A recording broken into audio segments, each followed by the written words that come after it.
Olá, meu nome é Guilherme e sou estudante do curso de Engenharia da Computação na Universidade Federal de Ouro Preto. Hoje vou apresentar para vocês os resultados do meu trabalho de iniciação científica sobre geração de sinais EEG-SSVEP com redes generativas adversárias. Sistemas de interface cérebro-computador, BCI, do inglês Brain Computer Interface, são dispositivos que possibilitam a interação entre o usuário e o computador, por meio da interpretação de sinais cerebrais. Esses sistemas podem ser utilizados para diversas finalidades, como, por exemplo, auxiliar pessoas com deficiência motora a controlar uma aplicação, como uma cadeira de rodas. No entanto, para que os sistemas BCI funcionem adequadamente, é preciso realizar uma etapa de treinamento para que o sistema possa entender o padrão do sinal cerebral do usuário. Essa etapa ela pode variar em duração e complexidade, dependendo do tipo de sistema, do método de aquisição de sinais e das características individuais do que usuário.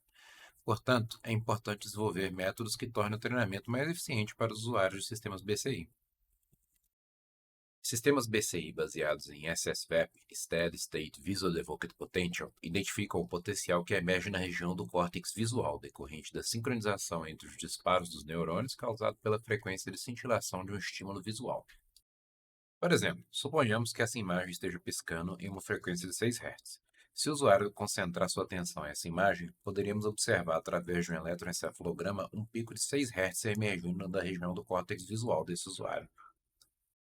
Então, o objetivo deste trabalho é desenvolver uma rede GAN capaz de gerar sinais EEG SSVEP sintéticos no padrão do usuário, a fim de diminuir a quantidade de dados reais necessários para treinar o sistema BCI SSVEP. Os nossos materiais e métodos foram os seguintes. A base de dados utilizadas para o treinamento da GAN consiste em 8 aquisições de EEG de 12 segundos para 4 estímulos visuais com frequências de cintilação em 6, 10, 12 e 15 Hz. Apenas o sinal do eletrodo posicionado em OZ foi utilizado, e os sinais foram divididos em janelas de 2 segundos, totalizando 48 sinais e de 512 amostras cada. Desses 48 sinais, 80% foram utilizados no treinamento da GAN e 20% foram utilizados na etapa de validação da BCI. As especificações da GAN desenvolvida foram um gerador com 6 camadas densas com 256, 512, 1024, 512 neurônios, um discriminador com 7 camadas densas de 1024, 512, 256 e 1 neurônios. Foram 400 épocas de treinamento e a saída são os sinais EEG SSVEP sintéticos com 512 amostras. Foram selecionados 10 sujeitos da base de dados. Sujeitos 1, 2, 8, 11, 12, 19, 20, 27, 30 e 32. A rede GAN foi treinada individualmente para cada um desses sujeitos nas frequências de 6, 10, 12 e 15 Hz. E após treinada a rede GAN, 128 sinais sintéticos de 512 amostras cada foram gerados para cada combinação de sujeito e frequência.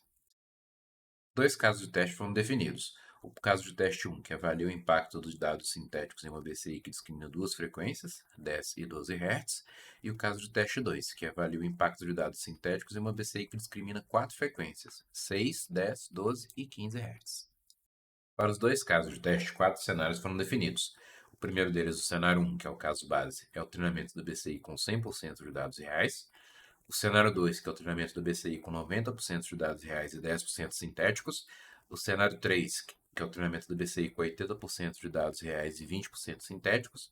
O cenário 4, que é o treinamento do BCI com 70% de dados reais e 30% sintéticos. Os resultados obtidos para o teste com duas frequências demonstram que a rede GAN gerou sinais sintéticos de qualidade satisfatória, já que o uso desses sinais preservou um nível aceitável da taxa de acerto para a maioria dos sujeitos, chegando até a melhorar o desempenho dos sujeitos 2, 12, 19, 27 e 30 para alguns cenários.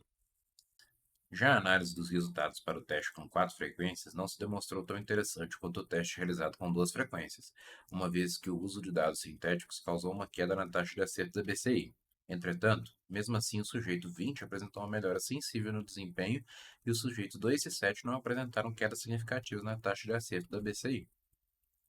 Após a análise dos resultados, é possível inferir que a implementação da rede GAN conseguiu cumprir seu objetivo, demonstrando a viabilidade de se utilizar esse tipo de rede para gerar sinais EEG SSVEP, diminuindo assim a quantidade de sinais necessários para a etapa de treinamento da BCI e, como consequência, diminuindo também o tempo gasto na aquisição desses sinais, tornando o uso da BCI mais agradável de um ponto de vista do usuário.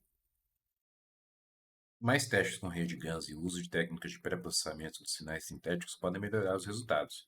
E pensando nisso, como trabalhos futuros, pode ser considerado um estudo mais aprofundado acerca da combinação ideal de camadas e parâmetros para os modelos de gerador e discriminador da rede GAN, bem como a análise da possibilidade de uma nova variação do modelo da rede GAN, no qual o discriminador seria trocado pela BCI. Também poderíamos considerar a possibilidade de utilizar outros modelos de aprendizagem de máquina para gerar sinais EEG-SSVEP, como por exemplo o modelo de rede neural recorrente, RNN, normalmente empregado em problemas que exibam comportamento dinâmico temporal, como áudios e vídeos. Estas são as nossas referências, estes são os nossos contatos. Muito obrigado pela sua atenção e muito obrigado à Universidade Federal de Ouro Preto pelo apoio a este projeto.